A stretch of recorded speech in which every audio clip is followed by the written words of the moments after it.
प्यारे बच्चों नमस्कार।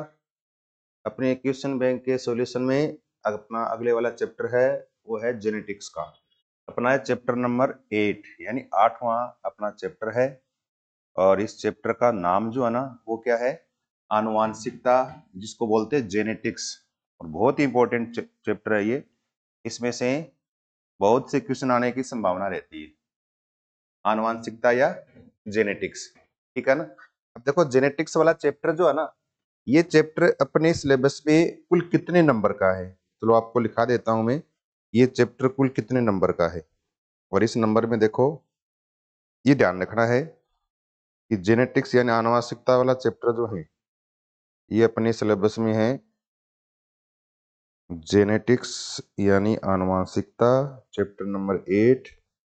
और ये है अपने है 4 नंबर का। कितने का है? 4 नंबर का है चैप्टर है ये आनुवांशिकता, जिसमें है ना एक फिलिंग द ब्लैंक का क्वेश्चन आएगा और एक क्वेश्चन आएगा इसमें लघुतरात्मक वाला आएगा, छोटे टाइप वाला। और 2 नंबर का एक प्रश्न आएगा थोड़ा सा दीर्घ उत्तरात्मक वाला। टोटल 4 नंबर का है ये। कितने नंबर का है? Total 4 marks. टोटल 4 नंबर के क्वेश्चन इस चैप्टर में से आएंगे हमारे, इस जेनेटिक्स या आनुवंशिकता वाले में। अब देखो इसमें कौन कौन सी चीजें हमें थोड़ी ध्यान देखनी है, ठीक है ना। उसके बाद इसके आगे वाले क्वेश्चन हम इसमें सोल्व करेंगे। देखो पहले, सबसे पहले नंबर 1 पहला क्वेश्चन और पहला प्रश्न बहुत ही इंपॉर्टेंट। देखो, मेंडल ने आनुवंशिकता के प्रयोग में मटर के कितने जोड़ी विपर्यासी लक्षणों का अध्ययन किया। याद रखना, ये मेंडल ने जब मटर के पौधे पर प्रयोग किए ना, तब उसने मटर के पौधे में कुछ जोड़ी लक्षणों का चयन किया। और वो कितने थे? वो 7 जोड़ी लक्षण। कितने थे? 7 जोड़ी लक्षणों का चयन मेंडल ने किया था, 7 जोड़ी। तो हमारे पास ऑप्शन क्या है ये 7। तो 7 जोड़ी लक्षणों का चयन किया मेंडल ने मटर के पौधे में आनुवंशिकता के अध्ययन के लिए। अब देखो 7 जोड़ी है ना, अगर नाम लिखना आ जाए, वैसे एग्जाम में आज तक पूछा नहीं गया कि नाम लिखो 7 जोड़ियों के। फिर भी याद रखना आपको 7 जोड़ी लक्षण है। हर लक्षण जोड़ी के रूप में। एक तो जैसे पौधे की लंबाई, लंबा है या होना है, एक तो ये। दूसरा क्या है? पुष्प के बारे में कि फूल का रंग कैसा है, पुष्प का लाल है या गुलाबी है या सफेद है। ठीक है ना। एक पुष्प की स्थिति है ना, वो पुष्प है वो कक्षस्थ में लगा हुआ है या अक्षीय लगा हुआ है, इस तरह से पुष्प की स्थिति। तो एक पौधे की लंबाई, दूसरा पुष्प का रंग, तीसरा पुष्प की स्थिति, चौथा है बीज। और चौथे बीज में बीज का रंग हरा या पीला। और पांचवा है बीज की आकृति चिकना या झुर्रीदार। उसके बाद छठा है फली, फली का आकार है। और सातवां है फली का रंग है। ये 7 जोड़ी लक्षणों का चयन किया था किसने? मेंडल ने अपने आनुवंशिकता के प्रयोग करने के लिए मटर के पौधे में। दूसरा देखो, मेंडल ने आनुवंशिकता के प्रयोग के लिए किस पौधे का चयन किया। मेंडल ने है ना आनुवंशिकता का प्रयोग किया, तब उसने अपने उद्यान में है ना, अपने बगीचे में मटर के पौधे लगा के उस पर काम किया था। किसका? उद्यान मटर का। किसका यूज करते हैं? उद्यान मटर का उसने उपयोग किया अपने आनुवंशिकता के अध्ययन के लिए। फिर देखो तीसरा प्रश्न, मानव संतान लड़का होगा यदि लिंग गुणसूत्रों का संयोजन हो। मतलब माता और पिता से कौन से गुणसूत्र आके मिले जिससे लड़के का जन्म होगा या लड़की का जन्म होगा। वो डिपेंड करता है माता या पिता के गुणसूत्रों पर। अब देखो याद रखना, अगर आपसे पूछ लेना कि मादा में लिंग गुणसूत्र यानी महिला में, तब वो होता है एक्स एक्स। महिला में क्या होता है? एक्स एक्स लिंग गुणसूत्र होता है। और पुरुष यानी नर में लिंग गुणसूत्र क्या होता है? एक्स वाई होता है। ध्यान रखना, इसका मतलब नर में या पुरुष में लिंग गुणसूत्र एक्स वाई है, तो जिसके अंदर एक्स वाई आएगा ना वही लड़का होगा। जिसमें एक्स एक्स आ जाएगा वो क्या होगी? लड़की होगी। इसका मतलब हमें क्या पूछा है? लड़का कब होगा, इसके लिए गुणसूत्रों का संयोजन कौन सा सही है? तो एक्स एक्स ये तो लड़की है, ओ वाई ऐसा कोई संयोजन है नहीं, एक्स वाई ये लड़के के लिए, एक्स वाई लड़का होगा। और एक वाई वाई ये भी कोई संयोजन नहीं होता। तो हमारा उत्तर, सही उत्तर कौन सा हो गया? एक्स वाई गुणसूत्र है जो लड़के को जन्म देगा। ठीक है। इसके बाद देखो अपना अगला फोर्थ क्वेश्चन, चौथा। अगला क्या है? Fourth question. और चौथे क्वेश्चन में क्या है कि एक संकर संकरण की F2PD का लक्षण पररूप अनुपात होता है। ये ध्यान रखना है। एक संकर प्रयोग, आगे अपने इसमें क्वेश्चन भी आएगा, एक संकर प्रयोग किसे कहते हैं, यानी एक लक्षण को लेकर किया गया प्रयोग एकल संकर प्रयोग कहलाएगा। जैसे लंबाई का लक्षण ले लिया, एक पौधा लंबा लिया, एक बोना लिया, उनके बीच संकरण करवाया, F1PD प्राप्त हुई, वो सारे लंबे प्राप्त हुए लेकिन अशुद्ध लंबे प्राप्त हुए। फिर उस F1PD में स्वयं परागण वापस करवाया, वापस करा के फिर F2PD प्राप्त की। उस अवस्था में आगे हम इसमें करेंगे पृथक्करण के नियम में, वहां देखेंगे तो वहां पर क्या है, 3 पौधे तो क्या है लंबे प्राप्त होते हैं, 3 तो लंबे और एक क्या मिलता है, बोना मिलता है।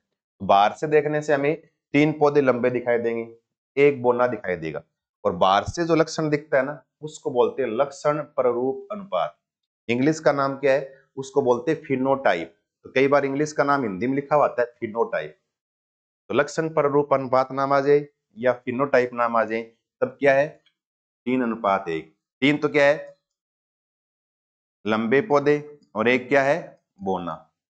और अगर इसका हम जीनी स्ट्रक्चर देखें, इसकी जीनी संरचना देखें, अंदर से देखें, इसको चेक करें वास्तव में सारे लंबे है या नहीं है, उसको बोलते हैं जीनोटाइप, या इसको बोलते जीन प्ररूप अनुपात बोलते हैं। और वो आता है 1:2:1, एक शुद्ध लंबा, 2 अशुद्ध लंबे और एक बोना।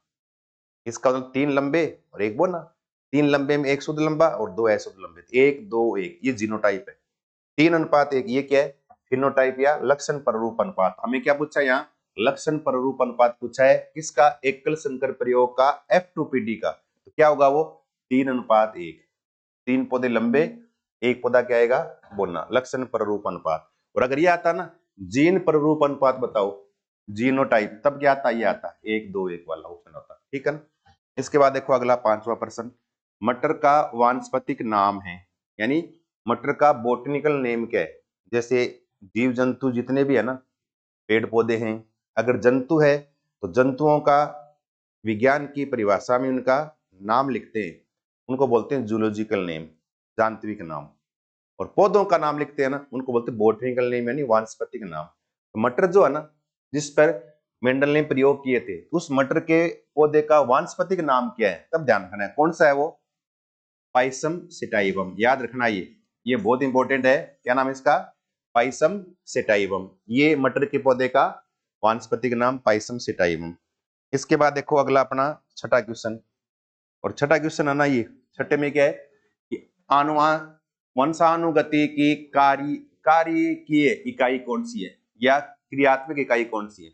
इसकी वंशानुगति यानी हेरिडिटी, एक पीढ़ी से दूसरी पीढ़ी में जब लक्षण जाए उनके लिए क्रियात्मक इकाई कौन सी होती है, वो क्या होता है, जीन। और एग्जाम में प्रश्न पूछा भी गया है, ये क्या पूछा गया है, आनुवंशिकता की क्रियात्मक इकाई कहलाती है, ये आ जाए आनुवंशिकता की यानी जेनेटिक्स की क्रियात्मक इकाई यानी फंक्शनल यूनिट क्रियात्मक इकाई कहलाती है, क्या है वो, जीन कहलाती है। किसको बोलते हैं, जीन को बोलते हैं, ध्यान रखना ये, ठीक है ना। इसके बाद अगला देखो 7वां, ये कौन से वैज्ञानिक को आनुवंशिकता का जनक कहते हैं। इस वैज्ञानिक को आनुवंशिकता का जनक कहते हैं, यानी फादर ऑफ जेनेटिक्स। और वो कौन है, अब जिसकी हम चर्चा कर रहे हैं कौन है, मेंडल। किसका नाम आएगा, आनुवंशिकता का जनक कौन है, मेंडल है। तो मेंडल का याद रखना आपको।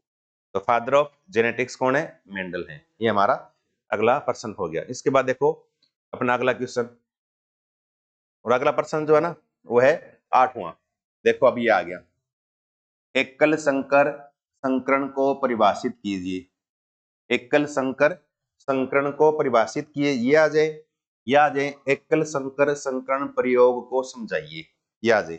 तब देखो यहाँ तो हमें 1 नंबर का पूछा है, तो हमें एक ही लाइन लिखनी है बस।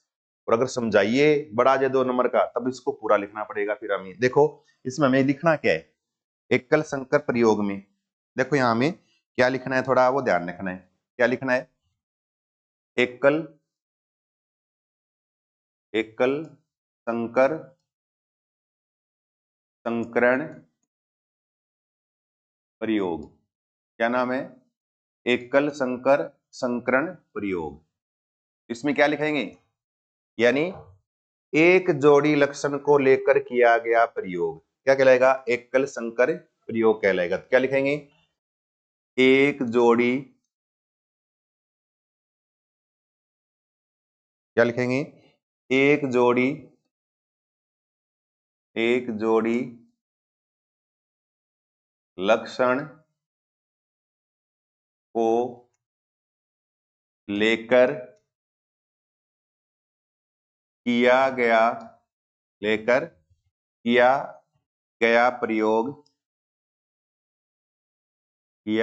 प्रयोग एकल संकर प्रयोग कहलाता है, या एकल संकर संकरण कहलाता है। और इसके अंदर है ना क्या आएंगे? प्रभाविता का नियम इसमें आएगा। प्रभाविता का नियम एकल संकर प्रयोग में आता है ना। प्रभाविता का नियम लिखेंगे ना तो वो एकल संकर प्रयोग में आता है, प्रभाविता का नियम। और एक लिखोगे ना आप पृथक्करण का नियम, क्या लिखेंगे? पृथक्करण का नियम लिख देंगे, या बोल देंगे इसको युग्मकों की शुद्धता का नियम लिख देंगे, तब भी किस में आएगा? वो एकल संकर प्रयोग में। तो पहले जो दो नियम है ना मेंडल के, वो एकल संकर प्रयोग में आएंगे, थोड़ा ध्यान रखना ये, ठीक है ना। तो एक जोड़ी लक्षण को लेकर किया गया प्रयोग एकल संकर प्रयोग कहलाता है। ये अपना इसे क्वेश्चन का आंसर हो गया। इसके बाद देखो अपना अगला प्रश्न, और अगले में क्या है? एकल संकरण में F2PD में प्राप्त लक्षण व जीन पररूप अनुपात क्या होगा? तो लक्षण पररूप और जीन पररूप अनुपात क्या होगा F2PD में, ये आपको समझाना है, ठीक है ना। अब देखो इसमें क्या लिखना है। अब देखो इसमें डायरेक्ट लिख देता हूं एक बार में, क्योंकि इसको फिर हमें आगे है ना, इसके बाद आगे क्वेश्चन आएगा ना, पूरा आएगा।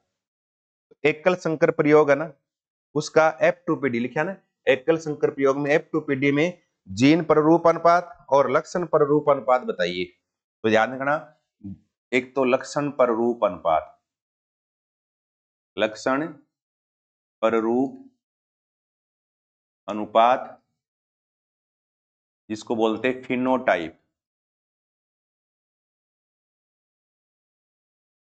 क्या बोलेंगे इसको? फिनोटाइप। इस तरह से लिखा हुआ आता है पेपर में कई बार, फिनोटाइप ऐसे। और एक नाम आता है ये जीन पररूप अनुपात, जीन पररूप अनुपात जिसको बोलते हैं जीनोटाइप। क्या बोलेंगे इसको? जीनोटाइप कहते हैं, जीनोटाइप। क्या बोलेंगे इसको? जीनोटाइप बोलेंगे। और याद रखना, बाहर से देखकर हमें जो दिखे ना वो तो जीन पररूप अनुपात है, और पौधे के अंदर जिन स्ट्रक्चर पड़े हैं उसका अनुपात आए वो जीन पररूप अनुपात या जीनोटाइप है। तो जिन स्ट्रक्चर जीन पररूप अनुपात, बाहर से देखकर प्रयोग तब लक्षण पररूप अनुपात। अब F2PD में, एकल संकर प्रयोग में F2PD में जो लक्षण पररूप अनुपात प्राप्त हुआ वो 3:1 प्राप्त हुआ। ये तो क्या है? लंबे पौधे, और एक क्या ये मोना पौधा, इस तरह से। और जीन पररूप अनुपात है ना, ये प्राप्त हुआ 1:2:1। एक तो क्या है ये? शुद्ध लंबा, एक तो है शुद्ध लंबा। दो ये क्या है? अशुद्ध लंबे, दो है अशुद्ध लंबे। और फिर एक क्या ये? बोना। बोना कभी शुद्ध या अशुद्ध नहीं होता, ध्यान रखना है, अप्रभावी लक्षण है, ठीक है ना। तो ये शुद्ध लंबा, दो अशुद्ध लंबे और एक बोना, ये इसका जीन पररूप अनुपात है F2PD का। और किसके लिए? ये एकल संकर प्रयोग के लिए, ध्यान रखना है, ये एकल संकर प्रयोग के लिए इसका क्या है? F2PD का लक्षण पररूप और जीन पररूप अनुपात है, थोड़ा आपको ध्यान रखना है, ठीक है ना। तो अपना ये प्रश्न अगला हो गया। इसके बाद देखो अगला क्वेश्चन देखें, और अगला क्या है? तो देखो ये आ गया, मेंडल के प्रभाविता के नियम को समझाइए, आरेख चित्र भी बनाइए। क्या लिखा है? मेंडल का प्रभाविता का नियम क्या है और इसका आरेख चित्र बनाना है। अब प्रभाविता का नियम है क्या? देखो इस तरह से मेंडल ने क्या कहा, और मेंडल ने कहा कि जब शुद्ध लंबे और बोने पौधे के मध्य संकरण करवाया जाए, तो उसने कहा कि लंबापन जो होता है ना वो प्रभावी होता है, बोनापन है वो क्या होता है? अप्रभावी होता है। और पहली पीढ़ी के अंदर जो पौधे प्राप्त होंगे ना वो सारे लंबे प्राप्त होते हैं। तो उसने कहा कि प्रथम पीढ़ी में हमेशा प्रभावी लक्षण ही प्रकट होता है। इसको बोलते हैं प्रभाविता का नियम। देखो कैसे यूं लिखेंगे, क्या लिखेंगे, प्रभाविता का नियम।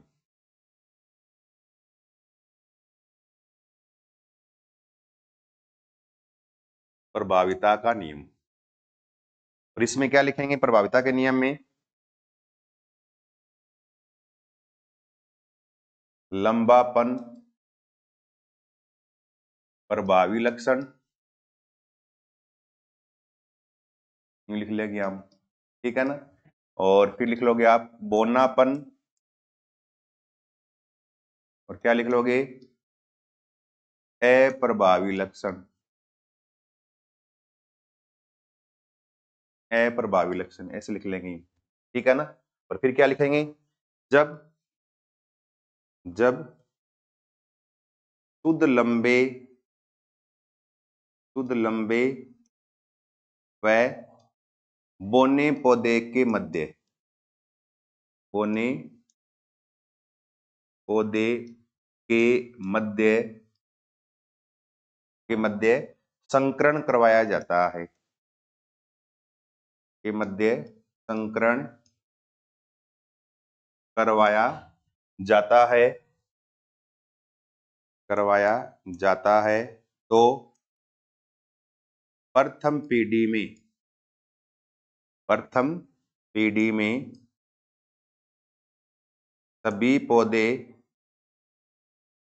सभी पौधे लंबे प्राप्त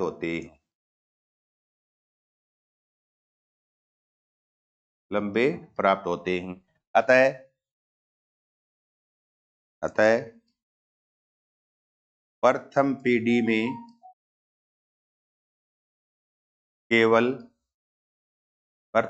में केवल प्रभावी लक्षण ही प्रकट होता है। इसे प्रभाविता का नियम कहते हैं, इसे प्रभाविता का नियम कहते हैं।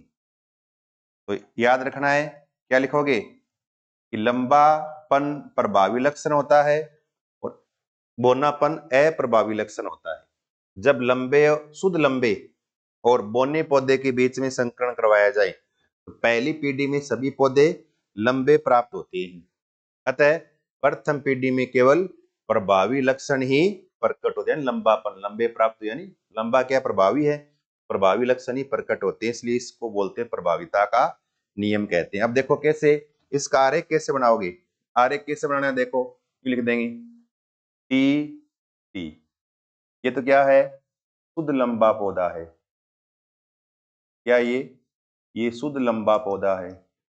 प्रेस लिख दिया इधर, छोटा टी ये क्या है, बोना पौधा है। और इनके बीच में क्रॉस करवाया जाए, मतलब इनके बीच में संकरण करवाया जाए, इस तरह से क्रॉस करवाएंगे ना तो इस दो टी बनेंगे, ऐसे दो टी है। इधर युग्मक बनाएंगे ना, इस गेमिट बनाएंगे, तब इसके भी दो बनेंगे, ऐसे छोटा टी इस तरह से, है ना। ये युग्मक है, क्या है ये युग्मक गेमिट्स है। अब इस टी को एक बार तो इन दोनों टी के साथ मिलाऊंगी, फिर इस टी को एक बार इन दोनों टी के साथ मिलाऊं। अब देखो चार पौधे मिलेंगे, कैसे देखो, इस तरह से, जैसे मैं मिलाता हूं, देखना यहां, इस टी को पकड़ा, इस टी के साथ मिलाया, तो हमारे पास क्या प्राप्त हो गया, इस तरह से बड़ा टी छोटा टी। फिर इस टी को दोबारा इधर वाली इस टी के साथ मिलाया, तब क्या मिल गया, बड़ा और छोटा टी। इस तरह से फिर इसको इस टी के साथ मिलाया, तब भी क्या बन गया, बड़ा और छोटा टी। फिर इस टी को इस टी के साथ मिलाया, तब क्या बन गया, बड़ा और छोटा टी। इसका मतलब इनको आपस में मिलाने पर, बड़े को छोटे टी के साथ मिलाने पर लास्ट में क्या मिलेगा, बड़ा टी छोटा टी, बड़ा टी छोटा टी, सारे पौधे है ना। अब प्रभावी लक्षण है लंबा, तो हमें इस पौधों के अंदर लंबापन ही दिखाई देगा, बोनापन दब जाता है, तो अगर ये आ जाए ना, प्रभावी लक्षण किसे कहते हैं, अप्रभावी लक्षण किसे कहते हैं, तो हम क्या लिखेंगे, जो प्रथम पीढ़ी में प्रकट होता है वह यानी प्रभावी लक्षण कहलाता है, जो प्रथम पीढ़ी में प्रकट नहीं होता वह अप्रभावी लक्षण कहलाता है। तो यहाँ पर ये सारे पौधे क्या हैं, सारे क्या है, ये सारे लंबे पौधे हैं लेकिन शुद्ध नहीं है। देखो शुद्ध लंबा तो ये था, दोनों टी टी बड़े बड़े आते, इसका मतलब छोटा टी भी आ रहा है, इसका अर्थ हो गया इसमें बोलनेपन वाला लक्षण है, लेकिन दिख नहीं रहा हमें, दब गया ये। तो सारे पौधे क्या है, अशुद्ध लंबे है। ये क्या आ गए, ये सारे पौधे अशुद्ध लंबे हैं सारे, और ये पहली पीढ़ी F1 पीढ़ी। पहली पीढ़ी में सभी पौधे प्रभावी लक्षण वाले यानी लंबेपन वाले प्राप्त होते हैं, इसको बोलते हैं प्रभाविता का नियम कहते हैं। इस ऐसे बना लो, अगर ऐसे नहीं बने ना तो आप इसको ऐसे बना सकते हो, इजी बन जाएगा थोड़ा, है ना, ऐसे टी टी लंबा, टी टी होना, इनको मिला दो पहले, बड़ा टी छोटा टी, इनको मिला दो बड़ा टी छोटा टी, इसको इससे मिला दें बड़ा टी छोटा टी, इसको इससे मिला दें बड़ा टी छोटा टी, सभी बने, ऐसे बना सकते हो आप, ठीक है ना। इसको बोलते हैं प्रभाविता का नियम। इसके बाद देखो अगला इसके बाद देखो अगला क्या है, स्वतंत्र अपव्यूहन का नियम लिखिए तथा इसके लक्षण पर रूप जीन पर रूप अनुपात को भी लिखिए। देखिए अब देखो इसमें नीचे एक नियम और आएगा, ये मेंडल का पृथक्करण का नियम भी लिखिए, ये भी है। इसका मतलब हमें तीनों नियम याद करने हैं। अभी हमने किया कौन सा है, प्रभाविता का नियम, है ना, फिर हम कर ले पृथक्करण का नियम, उसके बाद हम क्या करेंगे, स्वतंत्र अपव्यूहन का नियम, तीनों कर लेते हैं एक बार, है ना। देखो हमने किया प्रभाविता का नियम, इसके बाद देखो दूसरा लिखता हूं मैं पृथक्करण का नियम दूसरा, लेकिन क्या लिखता हूं, पृथक्करण का नियम दूसरा, पृथक्करण का नियम, या इसका एक नाम और है, इस तरह से क्या है, इसको बोलते हैं युग्मकों की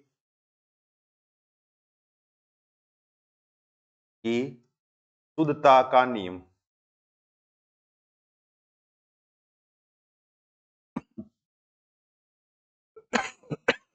युग्मकों की शुद्धता का नियम, तो इसको बोलते हैं पृथक्करण का नियम या बोलते हैं युग्मकों की शुद्धता का नियम। देखो कैसे, अब देखो हमने पृथक्करण के नियम को पढ़ने से पहले हमने पढ़ा प्रभाविता का नियम, तो क्या किया मेंडल ने, प्रथम पीढ़ी में जो पौधे प्राप्त हुए ना सारे, ये सारे क्या है, अशुद्ध लंबे प्राप्त हुए, इन पौधों को अशुद्ध लंबे पौधों को लिया और इनके बीच में क्रॉस करवाया, उससे मिली पीढ़ी सेकंड F2 पीढ़ी प्राप्त हुई।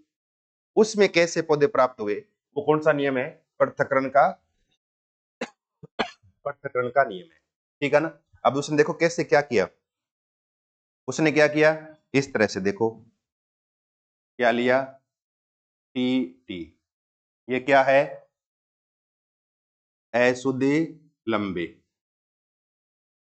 अशुद्ध लंबे पौधे, और फिर क्रॉस किसके साथ करवाया, दूसरा भी क्या ले लिया, अशुद्ध लंबा, यानी पहली पीढ़ी वाले पौधों के मध्य क्या करवाया, स्व परागण करवाया, इनके अंदर ही आपस में परागण करवा दिया।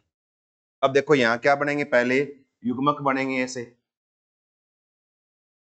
इस तरह से बड़ा टी छोटा टी, ऐसे है ना, क्या बन गए, ये युग्मक बन गए, युग्मक। और यहां पर भी क्या बन गए, ऐसे दो युग्मक, बड़ा टी छोटा टी। देखो पहले वाले की तरह ही इस टी को इन दोनों टी के साथ मिला लो एक बार, इस टी को इन दोनों टी के साथ एक बार मिला लो।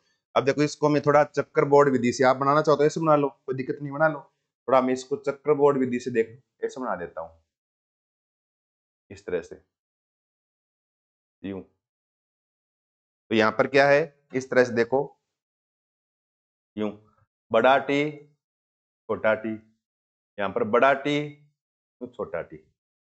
अब इसको देखो, इसको मिला दें पहले, बड़े के साथ बड़ा, दोनों बड़े, फिर बड़े के साथ ये छोटा, इसको पकड़ लो, इसके साथ ये बड़ा, बड़ा टी छोटा टी, इसके साथ ये छोटा, तो छोटा छोटा। अब देखो ये पौधा कौन सा है, लंबा, ये भी क्या है, बड़ा टी आ गया तो लंबा, ये बड़ा टी आ गया तो लंबा, और ये छोटा टी आ गया तो बोना। इसका मतलब कितने पौधे लंबे हैं? 3। तो 3 क्या आ गए? इसको बोलते हैं लक्षण। बाहर से देखोगे ना तो ये लक्षण पररूप अनुपात है। किसका है ये F2PD का। किसका है ये? F2PD आ गई अभी। F1PD तो ये थी हमारे पास, जो हमने प्रभाविता के नियम में जो पौधे प्राप्त हुए ना वो F1PD थी। इसमें क्रॉस करवा के हमने क्या है F2PD प्राप्त किए थे। यहाँ लक्षण पररूप अनुपात क्या लिखोगे? जिसको बोलते हैं फिनोटाइप। क्या लिखोगे? 3:1। 3 लंबे और 1 क्या हो गया? बोना हो गया। और जीन पररूप अनुपात लिखोगे ना, जीन पररूप अनुपात, तब क्या लिखोगे? ऐसे 1 2 1। 1 तो शुद्ध लंबा, 2 अशुद्ध लंबे और 1 बोना। 1 2 1 ये जीनोटाइप या जीन पररूप अनुपात प्राप्त होता है। अब देखो इसमें लैंग्वेज क्या लिखनी है, थोड़ा इसको हम बोल देता हूं। क्या लिखोगे कि मेंडल ने पृथक्करण के नियम में प्रथम पीढ़ी में प्राप्त हुए अशुद्ध लंबे पौधों के मध्य स्वयं परागण करवाया और स्वयं परागण करवाकर F2PD प्राप्त की। और F2PD प्राप्त करने पर उसने देखा कि लंबे पौधों के साथ साथ बोने पौधे भी प्राप्त होते हैं।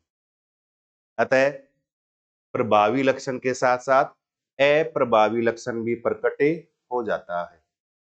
तो अप्रभावी लक्षण प्रभावी लक्षण से अलग हो गया, इसलिए इसे पृथक्करण का नियम कहते हैं। तथा अप्रभावी लक्षण का जीन या एलिल छोटा टी प्रभावी लक्षण के एलिल बड़े टी से प्रभावित नहीं होता है या इससे संदूषित नहीं होता, खराब नहीं होता है, जो दूसरी पीढ़ी में अपना प्रदर्शन या अपना प्रभाव दिखा देता है। इसलिए इसको युग्मकों की शुद्धता का नियम, यानी युग्मक क्या रहते हैं? शुद्ध रहते हैं, कभी खराब नहीं होते, इसलिए इसको युग्मकों की शुद्धता का नियम भी कहते हैं। ये लिखना आपको पृथक्करण का नियम। बस ये लिख के जो मैंने बोली लैंग्वेज, इस लैंग्वेज को आप 3-4 लाइन में इसमें लिख देंगे। क्या लिखा है कि क्या लिखोगे कि प्रभाविता के नियम में प्राप्त F1PD के पौधों के मध्य स्वयं परागण करवाया और स्वयं परागण कराने के पश्चात F2PD प्राप्त की, जिसमें लंबे पौधों के साथ साथ बोने पौधे भी प्राप्त हुए। अतः प्रभावी लक्षण के साथ अप्रभावी लक्षण भी प्रकट हो जाता है, यानी अप्रभावी लक्षण पृथक हो जाता है, इसलिए इसको पृथक्करण का नियम कहते हैं। तथा अप्रभावी लक्षण का युग्मक प्रभावी लक्षण के युग्मक से संदूषित नहीं होता है, शुद्ध रहता है, जो अपना प्रभाव दिखा देता है, इसलिए इसको युग्मकों की शुद्धता का नियम भी कहते हैं। ये लिखना बस, ठीक है ना। ये क्या है? हमारा पृथक्करण का नियम। तो एक तो प्रभाविता का नियम पहला F1PD के लिए, फिर F2PD के लिए पृथक्करण का नियम, युग्मकों की शुद्धता का नियम। फिर इसके बाद ये दोनों नियम जो है ना, प्रभाविता का नियम, पृथक्करण का नियम, ये है एकल संकर प्रयोग है। किसके? ये एकल संकर प्रयोग के संकरण है ये, या इसमें क्रॉस है। तो ये एकल संकर प्रयोग है, पृथक्करण का नियम, प्रभाविता का नियम। उसके बाद उसने क्या किया मेंडल ने? फिर दो लक्षण एक साथ लिए। एकल संकर प्रयोग में लिखा है ना, एक लक्षण को लेकर किया गया प्रयोग, वो एकल संकर प्रयोग है, ठीक है ना। अब दो लक्षणों को एक साथ लेकर किया गया प्रयोग द्विसंकर प्रयोग। और ये जो है ना अपना, देखो ये 11वां अपना है ना, ये 11वां क्या है? ये वाला स्वतंत्र अपीवन का नियम लिखिए तथा इसके लक्षण पर रूप जीन पर रूप अनुपात को लिखिए। स्वतंत्र अपीवन का नियम ये द्विसंकर प्रयोग पर आधारित है, अर्थात दो लक्षणों को एक साथ लिए गए प्रयोग पर आधारित है। तो देखो अगला क्या लिखेंगे? स्वतंत्र अपीवन का नियम, स्वतंत्र अपव्यूहन का नियम, स्वतंत्र अपव्यूहन का नियम। अब देखो इसमें क्या लिखोगे? स्वतंत्र अपव्यूहन के नियम में एक तो ये कितने लक्षणों को साथ लेकर? दो लक्षणों को साथ लेकर प्रयोग किया गया। तो इसमें क्या लिखोगे? यह द्विसंकर दूसरी राइटिंग में लिख देता हूं, यह द्विसंकर प्रयोग पर आधारित है, पर आधारित है।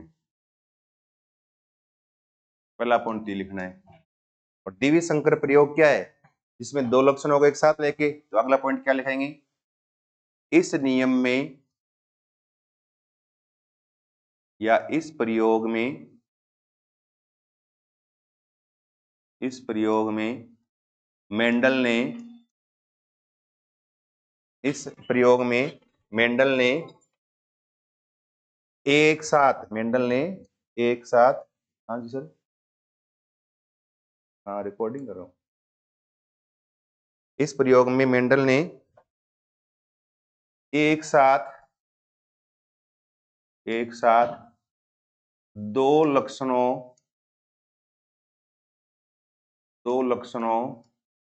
को लेकर प्रयोग किया। दो लक्षणों को एक साथ लेकर प्रयोग किया, और उसने क्या देखा इसमें प्रयोग में? उसने देखा कि अगर दो लक्षणों को एक साथ लेके काम में लेंगे ना, तो सभी लक्षण क्या है? अपने अनुसार क्या है? स्वतंत्र रूप से क्या है? गति करते हैं, स्वतंत्र रूप से या संचरण करते हैं, किसी पर कोई निर्भर नहीं होता है। तो क्या लिखेंगे? इस नियम के अनुसार, इस नियम के अनुसार, इस नियम के अनुसार सभी लक्षण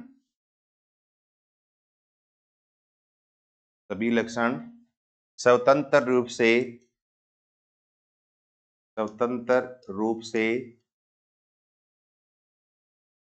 संचरण करते हैं, यानी जाते हैं, संचरण करते हैं। कोई भी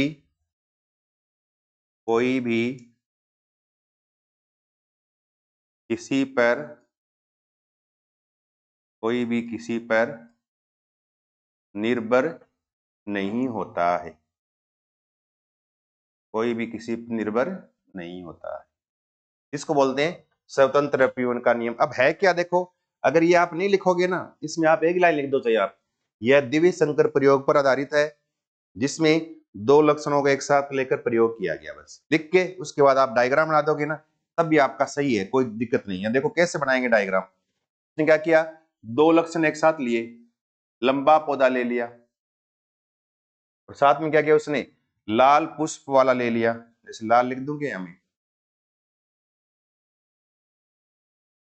लंबा पौधा और लाल पुष्प वाला। चलो लाल लिख देता हूं, लाल पुष्प, ये लाल पुष्प वाला दिखेगा नहीं, है ना? दिखेगा नहीं, चलो इसी से लिख देता हूं। तो लंबा पुष्प और लाल फूल वाला, ऐसे। और सेकंड क्या लिया उसने? बोना पौधा और सफेद फूल वाला। ये क्या है? लंबा पौधा लाल फूल वाला, और ये बोना पौधा सफेद फूल वाला। देख मतलब ये क्या है?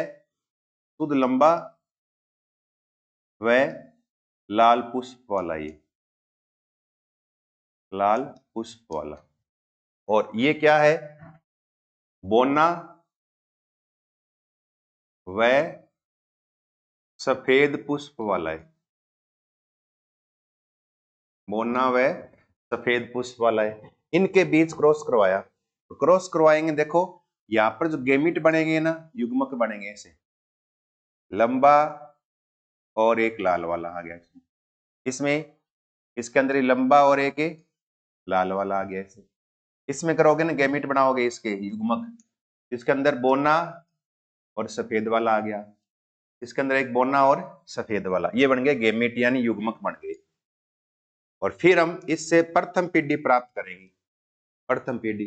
तो प्रथम पीढ़ी में देखो, इसको इनके साथ मिलाओ, इसको इनके साथ मिलाओ, एक ही बात है, कैसे कर लो चाहिए, सब एक जैसे बनेंगे। एक बना के दिखा देता हूं मैं, सारे एक से बनेंगे। देखो यूं, इस तरह से, यूं इनको मिलाओगे ना, यूं क्या बनेगा? यूं टी, छोटा टी, बड़ा आर, छोटा आर, ये तो बनेंगे।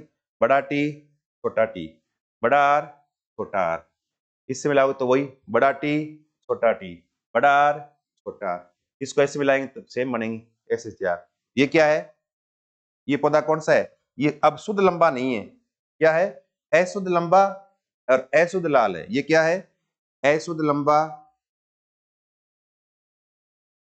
अशुद्ध लंबा व अशुद्ध लाल, ये लंबा और लाल फूल वाला पौधे प्राप्त हुए, ये F1PD है। ये क्या है, F1PD, और ये प्रभाविता का नियम तो है, लाल या लंबापन प्रभावी, लाल पुष्प प्रभावी, सफेद पुष्प अप्रभावी लक्षण है। तो पहली पीढ़ी मिलनी हमेशा प्रभावी लक्षण ही प्रकट होते हैं, लंबा पौधा, लंबा आ गया प्रभावी, लाल फूल वाला आ गया तभी प्रभावी लक्षण, पहली पीढ़ी में प्रभावी लक्षण प्रकट हुए। इसके बाद उसने क्या किया, इस F1PD में सब परागण करवाया, फिर F2PD प्राप्त की। आगे हम क्या लिखेंगे, ऐसे F1PD से हमें ये प्राप्त हुए टी टी आर आर, ठीक है ना। दूसरा भी ऐसे ही टी टी आर आर। अब इनके बनाएंगे युग्मक, अब देखो कितने बनेंगे इसके युग्मक, ऐसे चार बनेंगे यहां, चार कैसे देखो, इस बड़े टी को बड़े आर के साथ ले लो, बड़ा टी बड़ा आर, इस बड़े टी को छोटे आर के साथ ले लो, बड़ा टी छोटा आर, इस छोटे टी को बड़े आर के साथ ले लो, छोटा टी बड़ा आर, छोटे टी को छोटे आर के साथ छोटा टी छोटा आर, ऐसे। इसके भी कितने बनेंगे ऐसे, इसके भी चार बनेंगे ऐसे, इस तरह से बड़ा टी बड़ा आर, बड़ा टी छोटा आर, छोटा टी बड़ा आर, छोटा टी छोटा आर, ऐसे। तो इसके क्या बन गए, युग्मक बन गए। देखो ये कितने, चार और चार है आठ। अब इनके बीच वापस क्रॉस करवाएं, इसको पकड़ो इन चारों के साथ मिलाओ, इसको पकड़ो इन चारों के साथ मिलाओ, इसको पकड़ो इन चारों के साथ, इसको पकड़ो इन चारों के साथ, तो 4 गुणा 4 कितने, 16, तो 16 पौधे प्राप्त होंगे। अब 16 पौधे कैसे प्राप्त होंगे वो देखो थोड़ा सा कैसे। अब देखो इसको हम टेबल बना सकते हो आप ऐसे, इतना लिख के फिर आपको बनानी है एक छोटी सी टेबल, है ना। बस ये है ना, ये नियम ही है बस मेन, उसके बाद ज्यादा कुछ चैप्टर में है नहीं, ठीक है ना। देखो ऐसे यूं, इस तरह से,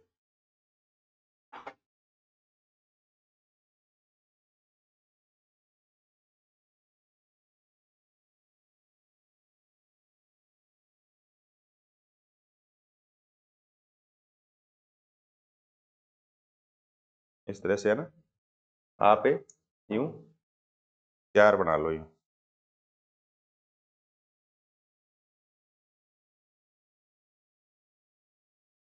इस तरह से। तो थोड़ा आगे, चलो आगे ले जाता हूँ और इसको ऐसे कर देता हूँ, चलो यहां से बना लेते हैं,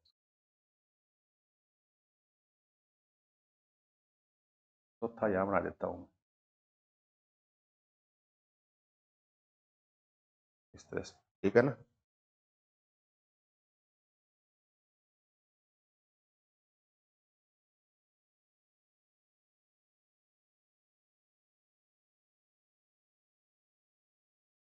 और इसके यूं,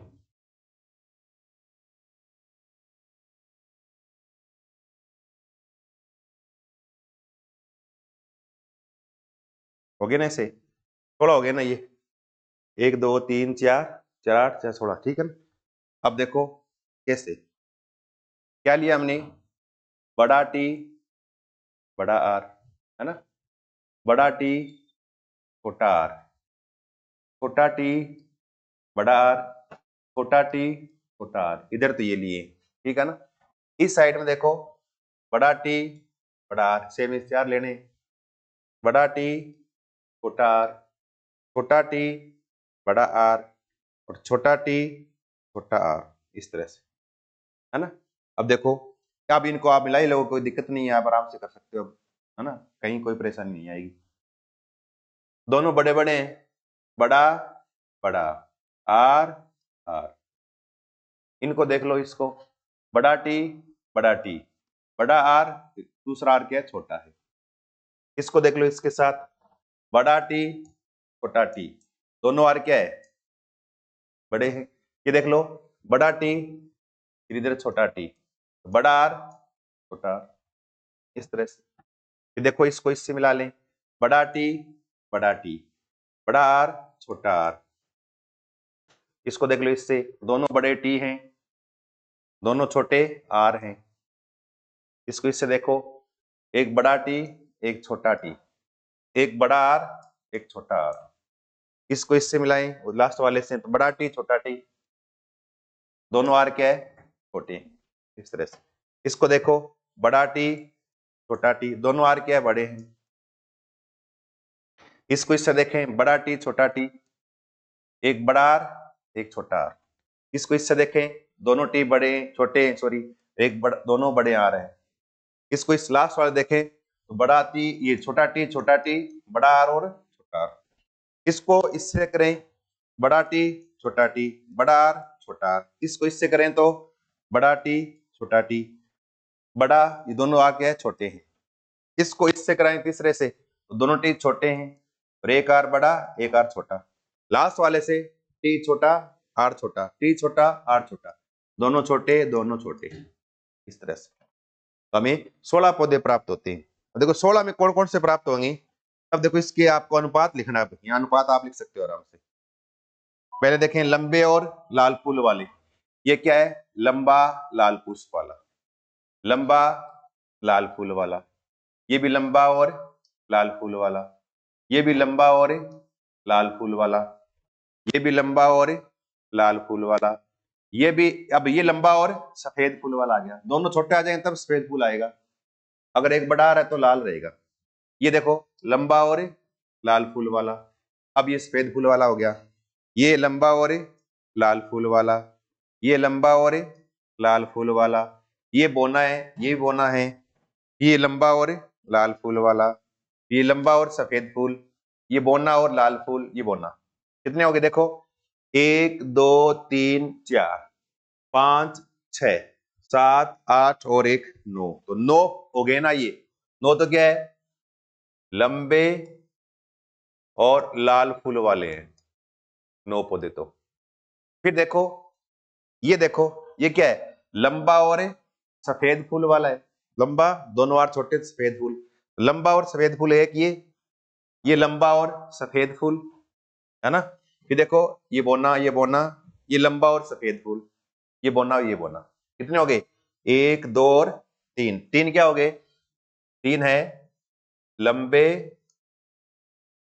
और सफेद फूल वाले, लंबे और सफेद फूल वाले। उसके बाद देखो, यहां तक हो गया पूरा, ये भी हो गया। अब ये बचा है बोना और लाल पुष्प, बोना और लाल पुष्प, और बोना और लाल पुष्प, 3 हो गए, 1 2 और 3। 3 क्या हो गए, 3 है बोना लाल पुष्प वाला, और लास्ट एक बचा, देखो ये रहा, ये क्या बचा है, बोना और सफेद फूल, एक बचा है बोना व सफेद फूल, बोना व सफेद फूल। इसका मतलब हमें जो अनुपात मिलेगा ना, लक्षण पर रूप अनुपात, वो क्या मिलेगा, 9 अनुपात 3 अनुपात 3 अनुपात 1 मिलेगा इसे। मतलब क्या आएगा, 9 3 3 1। अब लिखना आपको क्या क्या है, क्या लिखोगे, 9 पौधे लंबे व लाल पुष्प वाले, 3 पौधे लंबे और सफेद पुष्प वाले, 3 पौधे बोने व लाल फूल वाले, और 1 पौधा बोना व सफेद पुष्प वाला। अब देखो यहाँ पर, इसको स्वतंत्र अपीवन का नियम क्यों कहते हैं। देखो यहाँ लंबा पौधा लाल फूल वाला शुरू में लिया हमने, वो है, लेकिन यहाँ लंबा और सफेद फूल वाला भी आ गया, तो लंबे के साथ सफेद भी आ गया। देखो हमने शुरू में बोना और सफेद फूल लिया था, यहाँ देखो बोना और लाल फूल भी आ गया, बोना और सफेद फूल भी आ गया। मतलब लंबे के साथ लाल फूल भी है, सफेद फूल भी है, बोने के साथ सफेद फूल भी है, लाल फूल भी है। इसका मतलब जो लक्षण है वो क्या है, स्वतंत्र रूप से क्या करते हैं, संचरण करते हैं, इसलिए इसको बोलते हैं स्वतंत्र अपीवन का नियम कहते हैं। और इसका जीनोटाइप निकालोगे ना, तो जीनोटाइप में देखो, ये शुद्ध लंबा लाल है ना, फिर ये ऐसे आप काउंट कर लोगे, शुद्ध लंबा और लाल कितने हैं? शुद्ध लंबा और लाल एक है, एक आ जाएगा शुद्ध लंबा और लाल। अशुद्ध लंबे और ये शुद्ध लंबा और अशुद्ध लाल, देखो शुद्ध लंबा अशुद्ध लाल, शुद्ध लंबा अशुद्ध लाल, ऐसे तो दो ये हो गए। फिर अशुद्ध लंबे शुद्ध लाल, तो अशुद्ध लंबे शुद्ध लाल एक ये रहा, ठीक है ना, इसके अलावा कोई नहीं है। फिर अशुद्ध लंबा अशुद्ध लाल एक ये रहा एक, ठीक है ना, एक ये रहा दो, ऐसे लोगे आप, ये रहा तीन, इस तरह से ये रहा चार, इस तरह से लिखते जाएंगे। ऐसे ही बोना और लाल फूल वाला, बोना और सफेद फूल वाला है, शुद्ध लाल वाला है, अशुद्ध लाल वाला, ऐसे करके आप इसका जीनोटाइप भी निकाल सकते हो इन्हीं का ना, 9 अनुपात 3 अनुपात 3 अनुपात 1 का। तो अब अधिकतर ये पूछेंगे आपसे फिनोटाइप वाला। ये स्वतंत्र अपीवन का नियम, ये आपको चक्कर बोर्ड विधि है ना, ये आपको आनी चाहिए, सबको लिखनी आनी चाहिए, कर सकते हो ना ये थोड़ा सा अपना है स्वतंत्र अपीवन का नियम। तो यहाँ पर मेंडल के अपने तीनों नियम हो गए, प्रभाविता का नियम, एकल संकर प्रयोग, पृथक्करण का नियम भी, एकल संकर प्रयोग, शुद्ध लंबा और बोना पौधा लिया, एफएनपीडी प्राप्त की, वहां तक तो प्रभाविता का नियम। फिर F2PD प्राप्त की, वो आ गया पृथक्करण या युग्मकों की सुप्ता का नियम, ये तो है दो। उसके बाद दो लक्षण साथ में लिए, उसको बोलते हैं स्वतंत्र अपीवन का नियम, दो लक्षण साथ लेकर करेंगे तब वहां पर सारे लक्षण अलग अलग संचरण करते हैं अपने हिसाब से, उसको बोलते हैं स्वतंत्र अपीवन का नियम। उसके लिए फिर चक्कर बोर्ड विधि अभी बनाई है ना, दो लक्षण लेके बनानी है, बनाने का तरीका आपको आना चाहिए, ठीक है ना। ये तीन नियम हो गए किसके? मेंडल के ये आनुवंशिकता के नियम, ये हो गया, ठीक है ना। उसके बाद देखो मानव में लिंग निर्धारण का आरेख बनाइए, मानव में, और ये देखो पृथक्करण का नियम हो गया बनाइए, ठीक है ना। अब ये हमें करने की आवश्यकता नहीं है, ज्यादा नहीं बचा है, अब 2-3 क्वेश्चन बचे बस। एक तो ये बचा है मानव में लिंग निर्धारण कैसे होता है वो देखना है, ठीक है ना। आनुवांशिक उपार्जित लक्षण क्या है वो, और एक शुद्ध लंबे है शुद्ध लंब पौधे में क्या समझते हैं, प्रभावी है प्रभावी लक्षण से क्या अंतर है, ये लिखना है, ठीक है ना। देखो थोड़ा सा डिस्कस करेंगे बस, बाकी बाद में उसके बाद पूरा हो जाएगा ये। देखो कैसे मानव में लिंग निर्धारण, और ये इंपॉर्टेंट पॉइंट है, ध्यान रखना, क्या है ये? लिंग निर्धारण का इंपॉर्टेंट चीज है ये, लिंग निर्धारण। और इसके लिए आपको एक आरेख याद रखना है बस, ठीक है ना। आरेख कैसे याद रखोगे कि मनुष्य में कुल गुणसूत्रों की संख्या 46 होती है, जिसको बोलते हैं 23 जोड़ी गुणसूत्र। 23 में है ना टोटल 44 गुणसूत्र तो दोनों में सेम होते हैं, और एक जोड़ी गुणसूत्र जो है ना कुल दो, वो अलग होते हैं। किसमें? महिला में अलग, पुरुष में अलग। महिला में होता है XX, पुरुष में होता है XY, जिसको लिंग गुणसूत्र बोलते हैं, पीछे हमने डिस्कस किया है। ऐसे ही 44 XY, ये तो क्या है? ये तो है महिला का गुणसूत्र है, महिला। और ये किसका? ये पुरुष में गुणसूत्र की संख्या याद रखना, मनुष्य में गुणसूत्र 46 ही होते हैं।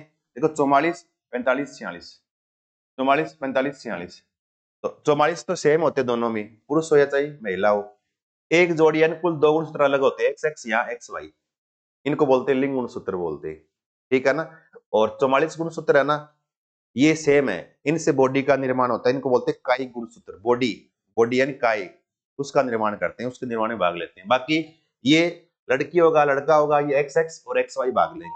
अब देखो जब निषेचन क्रिया हो, है ना, और निषेचन क्रिया के दौरान जब यहाँ देखो महिला में बनेंगे अंडाणु, अंडा बनेगा, अंडे के अंदर है ना हमेशा अर्धसूत्रीय विभाजन होता है, और अर्धसूत्रीय विभाजन होगा तो एक अंडे में गुणसूत्र आधे रह जाएंगे, एक के अंदर 22X, दूसरे अंडे के अंदर भी 22X। ऐसे पुरुष में क्या बनेगा? शुक्राणु बनेंगे ऐसे, और शुक्राणु बनेंगे तो वहां पर भी आधे हो जाएंगे, अर्धसूत्रीय विभाजन, तो 22X दूसरा 22Y। तो मनुष्य में पुरुष में दो प्रकार के युग्मक बनते हैं, 22X 22Y, और महिला में केवल एक ही टाइप के युग्मक बनते हैं, 22X और दूसरा भी क्या है 22X, ये बन गए युग्मक। और इनके बीच में क्या होगा? फिर क्रॉस करवाएंगे। अब ये माता या महिला में है ना, ये युग्मक है, इनके संपर्क में अगर पुरुष का शुक्राणु, इनमें से कोई शुक्राणु संपर्क में आए तब लड़की या लड़का होगा। कैसे? देखो इस तरह से, अगर महिला का ये अंडा है 22X वाला, और अगर पुरुष का 22X ये शुक्राणु है, ये संपर्क में आ जाए, कुल क्या हो जाएगा? 22 और 22 44, ये भी x, ये भी x, 22 यानी 22 44 XX हो गया। अगर इस महिला का ये अंडाणु इस पुरुष के 22Y के संपर्क में आ जाए, 22 और 22 44, महिला में x, पुरुष में क्या है y, XY हो गया। अगर इस महिला का 22x पुरुष के 22x से संपर्क में आ जाए तो कितना हो गया 44XX। और अगर इसी महिला का 22x और इस पुरुष के 22Y के संपर्क में आ जाए तो 44 क्या हो जाएगा XY। अब देखो ये जो है ना, ये तो क्या है, ये तो है पुत्री, क्योंकि महिला में ही तो है गुणसूत्र। ये देखो किसमें, पुरुष में, यानी पुत्र, पुत्र उत्पन्न होगा। ये देखो क्या होगी, ये भी पुत्री, और यहां पर ये भी क्या होगा, ये पुरुष यानी पुत्र, क्या होगा, पुत्र की प्राप्ति होगी। इसका मतलब देखो यहां पुत्र और पुत्री जो है, हेलो, हाँ हाँ सर, मैं तो वीडियो बना रहा हूँ, बस 5-4 मिनट और।